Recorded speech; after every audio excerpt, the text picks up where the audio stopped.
What's going on, everybody? Welcome back to the channel. Today we'll be taking a look at Francine Frye's Electro. So let's see what we've got going on. Let's check it out.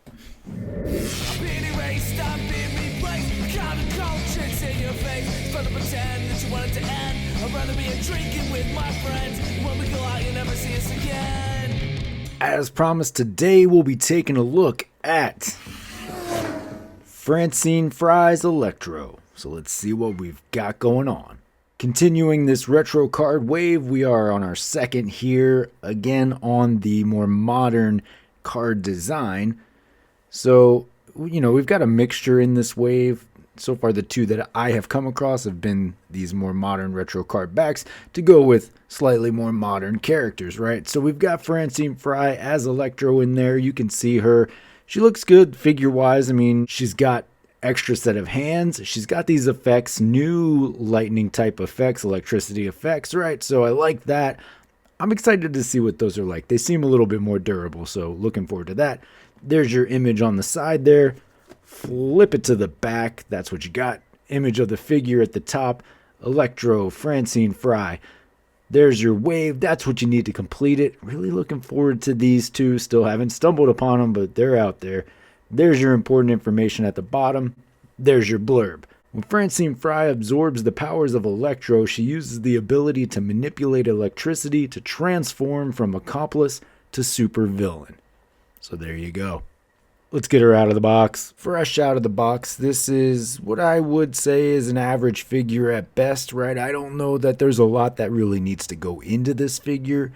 I also don't really know what the popularity for a figure like this is going to be. So it kind of hits the mark for exactly what I would expect. Now we've got some effects in there. You've got some extra hands. It doesn't go much further than that.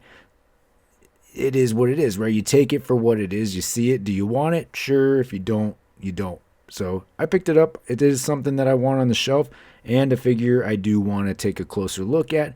So let's do just that. Let's take a closer look. Moving in closer, we can get a good look at this head sculpt. Now, if I'm only going to get one head sculpt, I guess this is a good medium for me. You've got a semi-expressive face, and I feel like this is a fairly good, almost maniacal smile, right? You can see some psychotic things happening behind that smile and those eyes, right? So it works for me. If I'm only getting one, I like that sort of middle ground expressive face, but always want two head sculpts. You get one neutral, one expressive. To me, that's the best way to go about it. It gives everybody the option that they're looking for in their figures.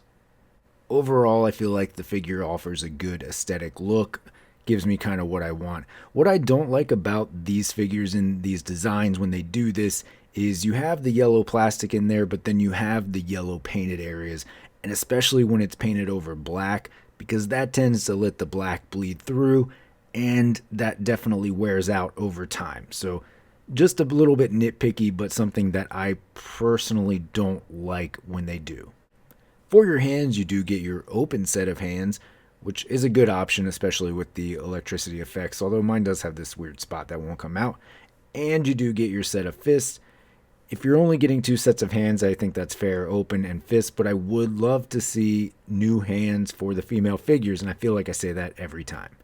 For your articulation, the head will look down right about to there, so not quite touching the chest. You can see there, and it looks up to about there. So you don't get a ton of back and forth. I would certainly love to see more, but what you don't get in back and forth, you can get in your around. It moves plenty all the way around. You get some rock in there. So there is some movement, but definitely want more back and forth.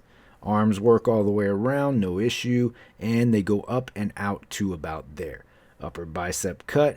And you are double jointed, pinless at the elbow. That's good. We like that. Nothing at the forearm though. You can see it's just a solid run through. And then you do have your hinge at the wrist. You get the upper diaphragm with the dumbbell there. So I like this articulation. Certainly gives you lots of flexibility, but you would love to see something at the lower abdomen down there, right? It's empty. There's nothing. You get no movement. It really hinders you for your display ability. But the upper diaphragm does give you some flexibility. Leg kicks up to there, so you get pretty good range going upward and out. It only goes back to about there, so not much in the back, and then out to there. Pretty fair. Upper thigh cut, double jointed pinless at the knee. You can see there. And then nothing at the boot. Again, straight through, but you do get your hinge and swivel at the ankle. For this figure, we do get some new effects piece for Marvel Legends, so always a fan of that when that happens. I like these electric effects. They're big, they take up a good amount of space, they'll display very well. And what I like about these, they look like they would be a hard plastic, but they are a little pliable. So I appreciate the flexibility that these will give you in your display. They're not weak by any means, but they do have that pliability, which allows you some movement to add to the dynamic part of the display. So I'm here for these. For comparison, I do have the Retro Electro that we received some years back now. But what I do want to point out is the color difference for these. If that's something that is particular to you, the greens and yellows are going to be different. So on the new Francine Electro, they are certainly lighter in both the green and yellow, as you can see here. For me, not a big deal. They're going to be on different shelves, so it doesn't matter for my display. But just in case that's something you were looking out for, I do want to point that out. And here she is backed up against the highly articulated Black Widow. Now, this is the gold standard for what female Marvel Legends figures should be in their articulation schemes. Really highlights why I like having that ab crunch with the diaphragm there. It hinders you on the articulation, and that's a shame, right? At the end of the day, you want to display your figures in the best way you can, and that does hold you back a little bit. So it's just something I would like to see on every single female figure. I understand that's not a reality, but why isn't it? It certainly could be, right? So going forward, I would like to see more of that. All right, folks, well, there you have it. There is your Francine Frye Electro from the most recent Spider-Man retro card wave. What I would call an average figure at best. Is it something you need to rush out and get? I don't think so. For me, though, it was something that I wanted to get. I don't like playing the waiting game when it's a figure I know I have a spot for on the shelf, and this is no exception to that. Now, granted, I do have a lot of spots on the shelf, and I'll figure that out, but it's one that I think a lot of people could probably wait on if they're not rushing out to get it. Again, as I said at the beginning of the video, I don't know what the popularity for this character is going to be. Maybe I'm totally underestimating that, and this will sell out and it'll be everybody's favorite figure of all time, but I don't think so. So do what you want with that information. At the end of the day, it's your money. Spend it how you want. Collect what you want. That's the 2 cents, folks. Hopefully you got something out of it. Do what you want with the information. I certainly appreciate you coming and hanging out and checking out the video and staying this long if you have. Of course, you can always find me on any of these socials down here. Most importantly, though, don't forget to hit that like and subscribe. And until next time, take it easy.